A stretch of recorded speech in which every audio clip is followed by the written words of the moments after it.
Halo Mbak Ila, selamat malam. Perkenalkan, nama saya Ririn Syawa Aziza. Boleh dipanggil Mbak Ririn, yang akan menemani Mbak di sesi konseling kali ini. Saya berada di bawah supervisor Ibu Mataria Rizky Rinaldi. Boleh perkenalkan nama Mbak siapa? Halo Mbak Ririn, perkenalkan nama saya Ella Apriani, boleh dipanggil dengan Ella. Saya saat ini sebagai mahasiswi semester 3 di Universitas Mercubuana Yogyakarta. Baik Mbak Ila, terima kasih atas kepercayaannya untuk datang kemari. Selama konseling berlangsung, apapun yang Mbak Ila ceritakan akan saya jaga kerahasiaannya. Kecuali tindakan Mbak Ella menunjukkan unsur yang membahayakan diri Mbak Ella ataupun orang lain. Maka cerita Mbak Ella akan saya sampaikan kepada atasan saya supaya mendapatkan penanganan yang lebih mendalam. Langsung saja, apa yang membuat Mbak Ella datang untuk berkonseling? Oke Mbak Ririn, jadi begini, saya itu sedang bingung, mudah marah dan penat saat saya mengerjakan tugas dari dosen yang begitu banyak membuat saya susah mengontrol emosi saya. Oke, maksud dari susah mengontrol emosi itu seperti apa ya Mbak Ella?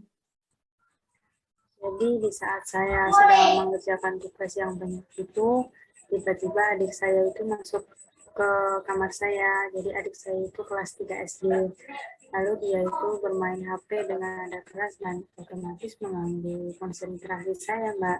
Apalagi di situasi seperti itu, saya dihadapkan dengan banyak tugas dan rasanya jadi greget sendiri. Kondisi belajar yang tidak kondusif itu membuat Mbak Ella memunculkan beberapa emosi negatif. Iya, benar sekali Mbak Ririn. Mau tidak mau harus marah supaya adik saya itu keluar dari kamar dan terpaksa harus bisa menenangkan diri saya agar bisa melanjutkan belajar lagi. Jengkel sih rasanya. Mbak Ella itu sudah berusaha bisa menenangkan diri itu sudah hal hebat Mbak Ella. Tapi memang bukan hal yang mudah untuk dilakukan. Berarti Mbak Ella itu susah mengontrol emosi dikarenakan tugas yang banyak dan terganggu dengan kedatangan adik Mbak Ella itu di saat Mbak Ella sedang mengerjakan tugas ya? Ya Mbak Ririn, sebenarnya saya juga kasihan ke dia. Tiap hari dihabiskan dengan bermain HP dan jarang sekali bermain bersama temannya. Tadi Mbak Ella mengekspresikan mudah marah ke adiknya. Sekarang Mbak Ella menunjukkan rasa kepeduliannya. Ya, gimana ya Mbak? Oke, mungkin karena pikiran Mbak Ella itu masih terbayang dengan kemarahan-kemarahan sebelumnya yang belum Mbak Ella bisa kontrol ataupun belum bisa mengelompokkan emosi itu secara tepat. Itu ya, pikiran saya udah terasa penat, makanya saya marah. Barusan nada bicara Mbak Ella itu terkesan marah. Apa Mbak Ella marah kepada saya ataupun karena suatu hal? Enggak Mbak Ririn, saya jadi kepikiran adik saya yang sering saya marahi. Oh, itu bisa saja terjadi karena emosi pada diri Mbak Ella belum bisa Mbak Ella kontrol dengan baik. Oh, begitu ya Mbak Ririn. Sekarang saya perlahan mulai memahami permasalahan diri saya. Saya senang Mbak Ella perlahan mulai memahami diri Mbak Ella. Lalu, apa Mbak Ella siap melakukan perubahan dan siap dengan konsekuensinya? Tentu Mbak Ririn, saya siap berubah dan siap dengan konsekuensinya. Semangat sekali ya Mbak Ella untuk melakukan perubahan. Apakah Mbak Ella pernah mencoba untuk mengatasi kemarahan tersebut? Pernah sih, saya mencoba mengerjakan tugas di luar rumah, misalnya kayak di kafe, itu pun hanya untuk menghindari kemarahan. Itu juga bisa Mbak Ella, akan tetapi jika menghindar dilakukan terus-menerus hingga menjadi kebiasaan, bukan masalah yang terselesaikan, justru dapat memperbesar masalah tersebut. Untuk tidak menghindar dari permasalahan, apakah saya bisa mencoba berdiskusi atau ngobrol baik-baik dengan adik saya, Mbak? Tentu bisa Mbak Ella. Ketika adiknya Mbak Ella datang ke kamar dan sedang bermain HP, di situ Mbak Ella bisa mengatakan kalau Mbak Ella itu sedang mengerjakan tugas dan mulai perlahan menyuruh adiknya itu keluar dari kamar. Tapi kan di situasi itu saya langsung marah, merasa tidak sabaran, dan akhirnya merasa Oh, di situasi seperti itu, regulasi emosi pada diri Mbak Ella belum terbentuk dengan baik. Regulasi emosi itu merupakan kemampuan untuk mengatur emosi supaya tidak larut di dalamnya dan supaya tidak berakhir sedih ataupun menyesal. Kalau begitu, saya ingin regulasi emosi saya menjadi lebih baik lagi, Mbak Ririn. Lalu bagaimana caranya? Gimana kalau kita praktek berbicara yang baik, Mbak Ella? Nah, di sini saya menjadi adiknya Mbak Ella yang sedang bermain HP di kamar Mbak Ella, tapi dimulai dari Mbak Ella dulu ya. Oke deh, Mbak Ririn, boleh. Saya Oke, mulai ya, Mbak Ririn. ya Mbak Ella. Dia pasti seru ya main HP-nya. Kenapa volume HP-nya harus kencang? Kan jadi ganggu belajarnya Mbak Ella. Lagi asik nih Mbak Ella mainnya. Mbak Ella keganggu sama suara HP-nya. Kalau asik main HP, di luar kamar Mbak Ella ya. Nanti Mbak Ella selesai belajar, boleh bermain di kamar Mbak Ella lagi. Ya udah deh, tapi nanti bener ya boleh. Iya, pasti boleh. Nah, percakapan yang Mbak Ella lakukan barusan sudah bagus. Nada bicaranya sudah bisa terkontrol, tidak terkesan marah. Mimik wajahnya juga terlihat tenang. Kurang lebih Mbak Ella bisa lakukan seperti itu. Dan itu menjadi tugas rumah Mbak Ella nanti. Oke deh Mbak Ririn, besok akan saya coba di rumah. Bagus Mbak Ella. Saya juga pernah mengalami seperti Mbak Ella itu saat tugas yang banyak membuat saya cepat marah, gelisah, dan cemas. Tapi saya menyadari kalau harus bisa mengelola emosi supaya tetap bisa mengerjakan tugas itu. Kemudian saya mencoba mengambil pelajaran dari bagaimana saya mengendalikan emosi itu supaya tidak terulang lagi. Kalau begitu, saya tambah yakin dengan perubahan yang akan saya lakukan ke depannya Mbak Ririn.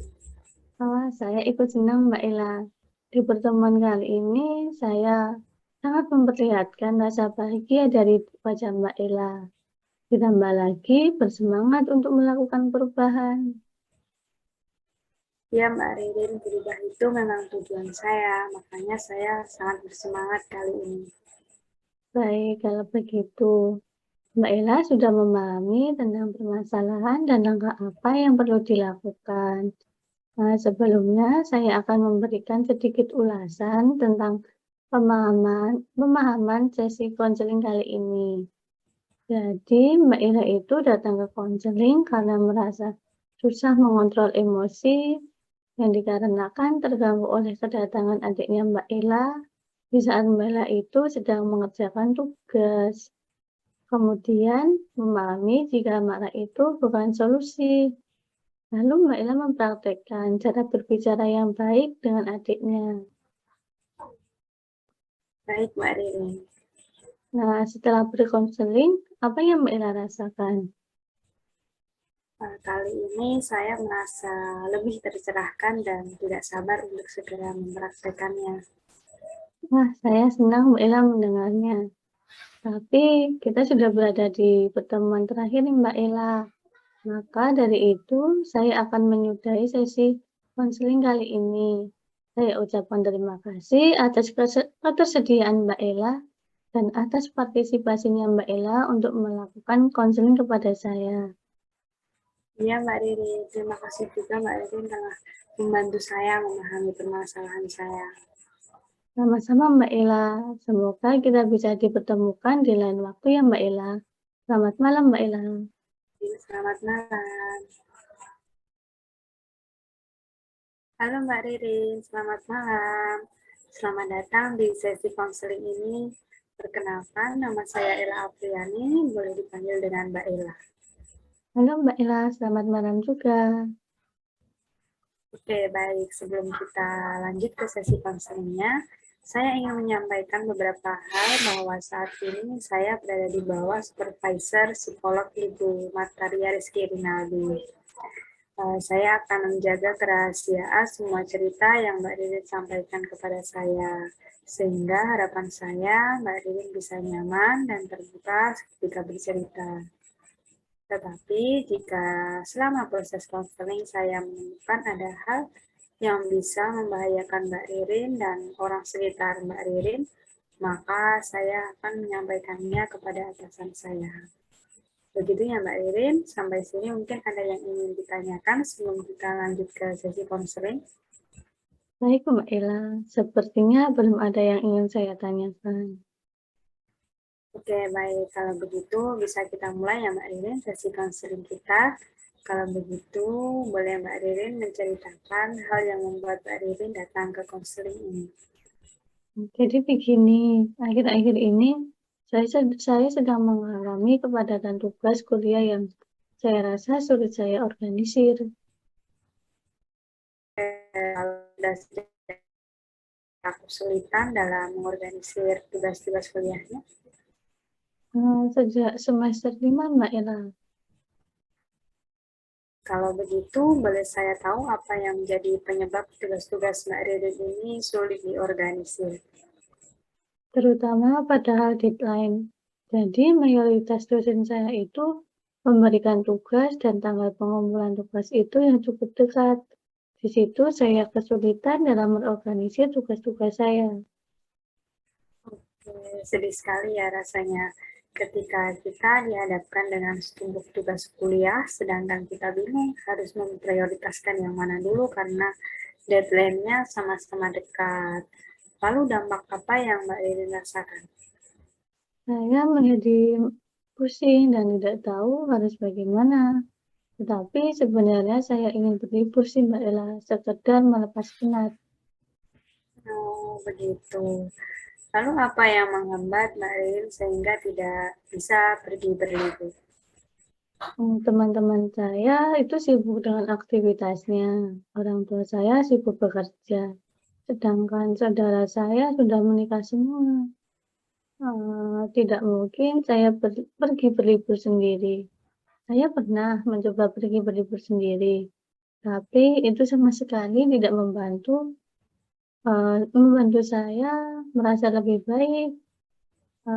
Padahal harapan saya itu ketika pulang dari berlibur, saya bisa menghadapi aktivitas kuliah itu menjadi lebih baik, lebih tenang.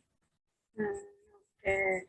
Dari cerita Mbak Ririn, sepertinya Mbak Ririn ini tertekan dengan kepadatan tugas kuliah, ditambah deadline yang diberikan oleh dosen tidak sesuai seperti yang Mbak Ririn harapkan.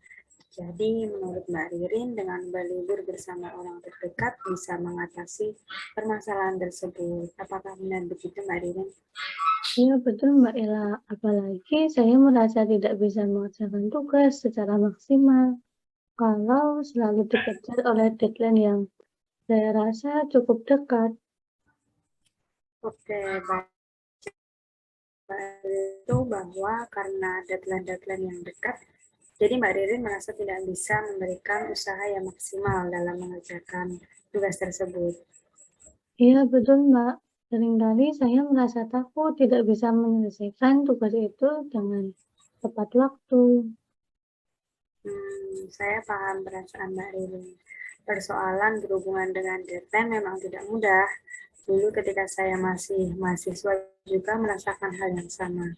Persoalan mengenai tugas beserta deadline-nya cukup membuat stres dan penuh dengan tekanan.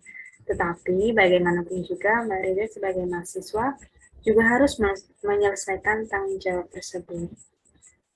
Iya juga ya Mbak Ella. Ya, bagaimana dengan nilai-nilai Mbak Ririn?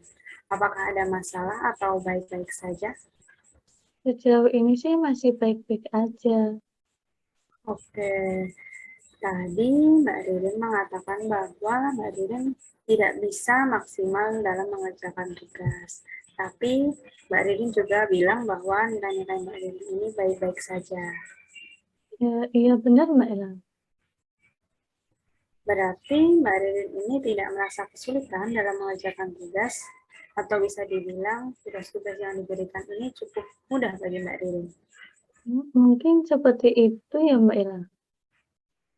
Oke, mungkin Mbak Ririn beranggapan tidak mengerjakan secara maksimal karena Mbak Ririn sudah terlebih dahulu kurang percaya diri dengan kemampuan Mbak Ririn sendiri. Tapi tidak menyadari bahwa Mbak Ririn sudah mengerjakan dengan maksimal. Iya ya Mbak. Ya, tidak apa-apa Mbak Ririn. Tidak sedikit juga mahasiswa yang mengalami kondisi kurang percaya diri akan kemampuannya seperti yang sedang Mbak Ririn alami saat ini. Kondisi ini dalam istilah psikologinya sering kita sebut dengan istilah efikasi diri, yang mana efikasi diri ini mengacu pada kepercayaan diri seseorang pada kemampuannya untuk melakukan tugas tertentu. Begitu Mbak Ririn. Oh, begitu ya Mbak Ella. Begini Mbak Ririn, ketika Mbak Ririn dihadapkan oleh permasalahan itu lagi, tugas-tugas kuliah beserta deadline-deadline-nya, cobalah untuk berpikir dan bayangkan reward apa yang bisa Mbak Ririn dapatkan jika Mbak Ririn bisa menyelesaikan tugas-tugas itu dengan baik dan tepat waktu. Mungkin reward itu tidak bisa Mbak Ririn rasakan secara langsung, tapi coba bayangkan jika reward itu akan Mbak Ririn dapatkan di kemudian hari. Contohnya seperti IPK yang memuaskan, lulus tepat waktu, predikat cum laude, mendapatkan pekerjaan impian, dan apapun itu cita-cita masa depan Mbak Ririn. Oh, oke Mbak Ella. Saya membayangkan semua itu telah akan saya dapatkan suatu hari nanti. Wah, bagus sekali Mbak Ririn. Alasan balik suatu hal yang akan kita kerjakan. Karena alasan tersebut yang akan membuat kita memiliki suatu tujuan. Sehingga ketika kita mengerjakan suatu hal, kita akan merasa harus memberikan usaha yang maksimal dan mengerjakannya dengan sepenuh hati. Karena kita punya tujuan di depan mata yang harus kita gapai. Begitu Mbak Rini. Oh, begitu ya Mbak Ella. Mulai sekarang saya akan mengubah pola pikir saya menjadi seperti itu deh Mbak Ella. Oke, saya senang mendengar Mbak Ririn karena saat ini saya melihat Mbak Ririn semakin antusias untuk meningkatkan efikasi diri Mbak Ririn. Tapi Mbak Ririn perlu mengingat bahwa melakukan perubahan itu tidaklah instan, karena dalam suatu perubahan itu ada yang namanya proses, dan proses itu sangatlah penting Mbak Ririn. Oh, baik. Saya mengerti Mbak Ella. Terima kasih sekali ya Mbak Ella, hari ini saya seperti mendapatkan lebih banyak pemahaman mengenai diri saya. Baik, Mbak Ririn. Jadi, selama proses konseling yang sudah kita jalani ini, saya menyimpulkan beberapa hal bahwa Mbak Ririn ini mengalami kondisi di mana kurang percaya diri akan kemampuan diri dalam menyelesaikan tugas, sehingga Mbak Ririn kesulitan mengorganisir tugas-tugas kuliahnya. Kemudian kita sudah membicarakan suatu reward untuk mengatasi efikasi diri yang rendah, di mana saat sangat penting bagi Mbak Ririn untuk melihat ke depan, melihat pada tujuan yang ingin Mbak Ririn gapai.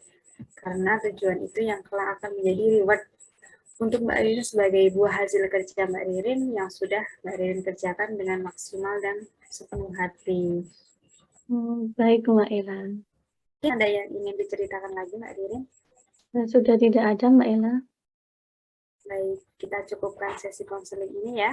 Terima kasih Mbak Ririn telah mengikuti sesi konseling ini dengan baik dan saya sangat menghargai atas kepercayaan Mbak Ririn kepada saya. Dan juga saya sangat mengapresiasi atas pencapaian Mbak Ririn sampai saat ini. Ini sudah sangat bagus sekali Mbak Ririn. Baiklah, sampai jumpa lagi. Dan terima kasih Mbak Ririn. Selamat malam. Terima kasih Mbak Ella. Selamat malam.